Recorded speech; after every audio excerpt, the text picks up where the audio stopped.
গল্পের শুরুতে আমরা দেখতে পাই একটি ভয়ঙ্কর লোক দুটি ছেলেকে, একজনকে মাটিতে পুঁতে রেখেছে এবং আরেকজনকে একটি শক্ত শিকল দিয়ে একটি গোলপোস্টের সাথে বেঁধে রেখেছে। সেই ভয়ঙ্কর লোকটি একটি কাটার মেশিন নিয়ে তাদের দিকে ধেয়ে আসছে, চিৎকার চেঁচামেচি করতে থাকে, কিন্তু সেই ভয়ঙ্কর লোকটি তাদের কোনো কথাই শোনে না এবং মেশিনটি ধীরে ধীরে তার সেই পুঁতে থাকা ছেলেটির কাছে নিয়ে যায়।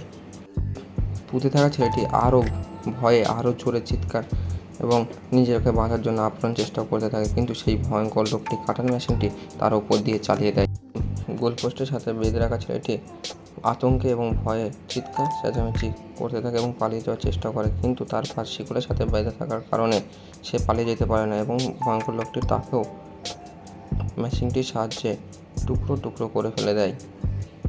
পরবর্তী সিনে দেখি একটি মেয়ে মর্নিং ওয়াকের জন্য বার হয়েছে এবং তখন সেই ভয়ঙ্কর লোকটি তার সামনে এসে দাঁড়ায় এবং কথোপকথনের মাধ্যমে মেয়েটি তাকে মিডল ফিঙ্গার দেখায় এবং একটি চাকু বের করে মেয়েটি আঙুলটিকে কেটে ফেলে দেয় এবং একটি লোক তাকে লুকাতে সাহায্য করে এবং পরবর্তীকালে সেই লোকটি তাকে হত্যা করে। এ থেকে বোঝা যায় এই ভয়ঙ্কর লোকটি এবং এই লোকটি একসঙ্গে যুক্ত।